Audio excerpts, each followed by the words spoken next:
যাকে ছাড়া দক্ষিণেশ্বরে কালী মন্দির পেতাম না, যাকে ছাড়া ঠাকুর রামকৃষ্ণদেবকেও পেতাম না, এহেন লোকমাতা রানী রাসমণির শেষ জীবন যে বাড়িতে কেটেছে, আজ আমরা সেই বাড়িতে। রানী রাসমণির নাম জানে না এমন বাঙালি খুঁজে পাওয়া বিরল। 1793 সালে 26শে সেপ্টেম্বর উত্তর চব্বিশ পরগনার হালিশহরে রানী রাসমণির জন্ম হয়। অপরূপ সুন্দরী হবার কারণে মাত্র 11 বছর বয়সেই রানী রাসমণির জানবাজারের এক বিশাল ধনী জমিদার পরিবারের বাবু রাজচন্দ্র দাসের সঙ্গে বিবাহ হয়। রানীমা মাঝে মাঝেই কালীঘাটে আসতেন ও আদিগঙ্গায় স্নান করে মাকে দর্শন করে আবার ক্লান্ত শরীরে পালকি করে যানবাজারে ফিরে যেতেন, কারণ এই অঞ্চলের তার কোনো স্থায়ী বাড়ি ছিল না।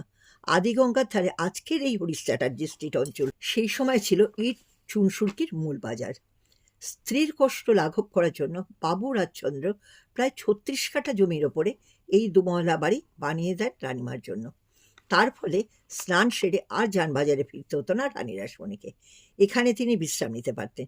তাই আজকের দক্ষিণ কলকাতার হরিশ চ্যাটার্জি স্ট্রিট অঞ্চলের ঐতিহাসিক গুরুত্ব কিন্তু কিছু কম নয়। এই রাস্তায় এই 71 নম্বর প্রাচীর বাড়িটি লোকজনের কাছে স্নানবাড়ি নামেও পরিচিত। প্রায় 200 বছরের মতো পুরনো এই বাড়ি, কিন্তু বর্তমানে এর চেহারা অনেকটাই বদলে গেছে। এই বাড়ির সাথে জড়িয়ে আছে রানী রাসমণির নাম, যার শেষ জীবন কেটেছিল এই বাড়িতে। এরকম তো রানীর আরও অনেক বাড়ি আছে কলকাতায়, কিন্তু এই বাড়িটি তাদের সবার থেকে আলাদা, কারণ এই বাড়িতেই 1861 সালের 19শে ফেব্রুয়ারি তিনি শেষ নিঃশ্বাস ত্যাগ করেন। এখান থেকেই তার শবদেহ যায় কেওড়াতলা মহাশ্মশানে। বাড়ি তৈরিটাও অদ্ভুতভাবে, পুরোটাই চুনসুরকির গাঁথনি দিয়ে বানানো। কিছুটা অংশ ফাঁপা রয়েছে যাতে সেখান থেকে হাওয়া চলাচল করতে পারে এবং নোনা না ধরে। এছাড়াও অনেক সময় জোয়ারের জল চলে আসতো বাড়ির উঠোনে, তাই এই ব্যবস্থা।